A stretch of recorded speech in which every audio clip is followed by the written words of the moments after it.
Pakistan this week میں ایک بار پھر خوش آمدید۔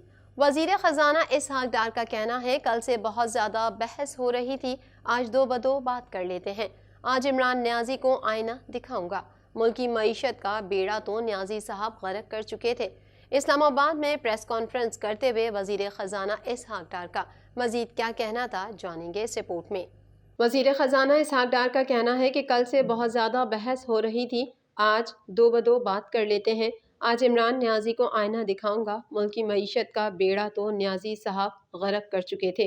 اسلام آباد میں پریس کانفرنس کرتے ہوئے وزیر خزانہ اسحاق ڈار نے کہا کہ عمران خان کی ٹانگ میں ہی نہیں، دماغ میں بھی مسئلہ ہے۔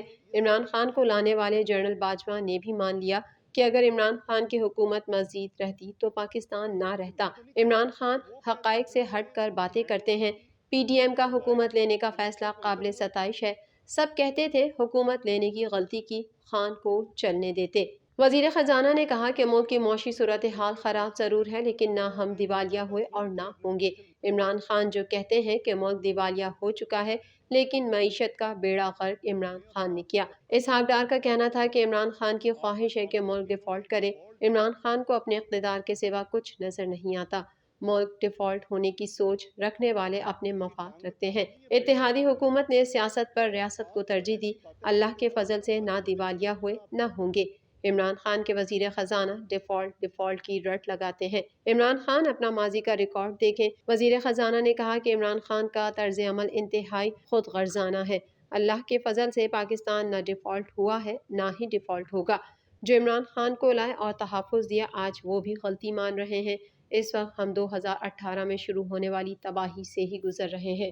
پھر میں نے تو نہیں کہا، جو ان کے لانے والے تھے انہوں نے کہا کہ اگر یہ رہ جاتے تو یہ پاکستان خطرے سے خالی نہیں تھا۔ میں الفاظ بھی وہ نہیں استعمال کر رہا، یہ انہوں نے یہاں تک کہہ دیا کہ پاکستان توبہ نوز باللہ ختم، یہ ٹوٹ جاتا۔ پاکستان تحریک انصاف کے رہنما بابر اعوان نے انسداد دہشت گردی کی عدالت میں دلائل دیتے ہوئے کہا کہ ہمارے پاس تازہ اطلاعات اور ٹھوس شواہد ہیں کہ دوبارہ عمران خان کی جان لینے کی کوشش کی جا رہی ہے اور ایک غیر ملکی ایجنسی کسی پیشی پر عمران خان کو قتل کرنا چاہتی ہے۔ مزید تفصیلات اس رپورٹ میں۔ پاکستان تحریک انصاف کے رہنما بابر اعوان نے انسداد دہشت گردی کی عدالت میں دلائل دیتے ہوئے کہا کہ ہمارے پاس تازہ اطلاعات اور ٹھوس شواہد ہیں کہ دوبارہ عمران خان کی جان لینے کی کوشش کی جا رہی ہے اور ایک غیر ملکی ایجنسی کسی پیشی پر عمران خان کو قتل کرنا چاہتی ہے۔ ان پر ایک اور قاتلانہ حملے کی تیاری ہو رہی ہے۔ عمران خان کو سیکیورٹی کے اعتبار سے تنہا کر دیا گیا ہے۔ انسداد دہشت گردی کی عدالت میں دلائل دیتے ہوئے بابر اعوان نے کہا کہ جوڈیشل کمپلیکس سے اندر سیکیورٹی کے اہلکاروں کو کس نے ہٹایا؟ غیر ملکی ایجنسی عمران خان کی جان لینا چاہتی ہے۔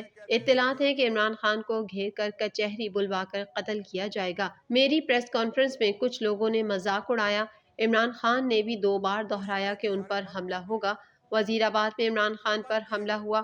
حکومت نے 2 موقف اختیار کیے کہ عمران خان پر کوئی حملہ نہیں ہوا۔ انہوں نے کہا کہ عمران خان پر حملہ کرنے والوں کو ویڈیو لنک سے پیشی کی اجازت مل سکتی ہے تو عمران خان کو کیوں نہیں؟ شہباز شریف اور حکومت لکھ کر دے کہ عمران خان کو کچھ ہو گیا تو ذمہ دار وہ ہوں گے۔ پی ٹی آئی رہنما نے مزید کہا کہ احمد نیازی عمران خان کی سیکیورٹی کے انچارج ہیں۔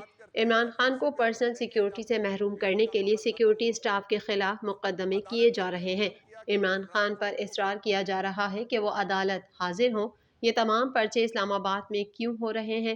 اسلام آباد کچہری میں اندھے قتل ہوئے اور کچہری محفوظ نہیں ہے۔ ایک غیر ملکی ایجنسی کسی پیشی پر عمران خان کو قتل کرنا چاہتی ہے۔ پاکستان کی وزارت داخلہ کے انچارج نے کہا ہے کہ ان کے پاس اطلاع ہے کہ ایک غیر ملکی ایجنسی کسی کچہری کی پیشی کے دوران عمران خان کو قتل کرنا چاہتی ہے۔ یہ ریکارڈ پہ ہے، یہ ہم نہیں کہہ رہے، یہ گورنمنٹ کہہ رہی ہے۔ میں آپ کو اس کی شہادتیں، جو سرکمسٹانشل واقعاتی شہادتیں ہیں، وہ میں آپ کے سامنے بیان کر رہا ہوں ترتیب کے ساتھ۔ پہلی شہادت میں نے آپ کے سامنے رکھ دی۔ دوسری شہادت یہ ہے کہ عمران خان کو سیکیورٹی کے اعتبار سے سارا تنہا کر دیا گیا ہے۔ موسم کے احوال سے بھی آپ کو آگاہ کرتے چلے۔ کوئٹہ، سیارت، پشین سمیت بلوچستان کے مختلف علاقوں میں بارش کے بعد جاتی سردی لوٹ آئی ہے، جبکہ کراچی میں آج اور 6 مارچ کو ہلکی بارش کا امکان ظاہر کیا گیا ہے۔ ماہرین موسمیات کے مطابق درجہ حرارت میں اضافہ اور بحیرہ عرب سے آنے والی نم ہوائیں بادل بننے کا باعث بن سکتی ہیں۔ مزید احوال اس رپورٹ میں۔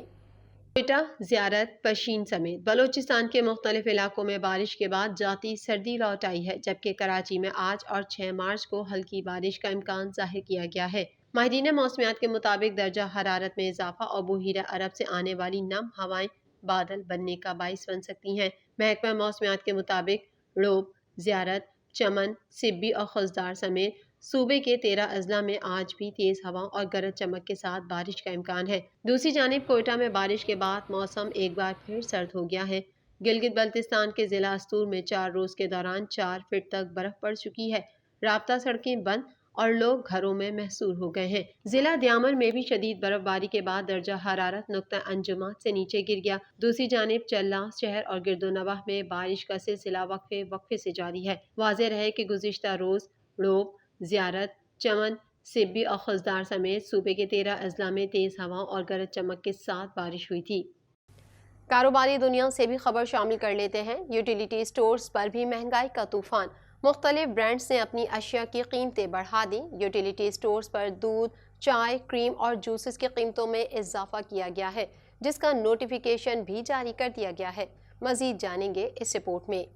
نوٹیفیکیشن کے مطابق یوٹیلیٹی سٹورز پر قیمتوں میں اضافے کا اطلاع فوری طور پر نافذ العمل ہوگا۔ یوٹیلیٹی سٹورز پر 1 لیٹر دودھ 30 روپے تک مہنگا کر دیا گیا، جس کے بعد فی لیٹر دودھ کا پیک 217 سے بڑھ کر 247 روپے کا ہو گیا، جبکہ 900 گرام چائے کی قیمت میں 250 روپے تک اضافہ کیا گیا ہے، جس سے 900 گرام چائے کا پیک 1490 روپے سے بڑھ کر 1740 روپے کا ہو گیا ہے۔ اس کے علاوہ 200 گرام کریم کی قیمت میں 20 روپے اور 1000 ml جوس کی قیمت میں 10 روپے کا اضافہ کیا گیا ہے۔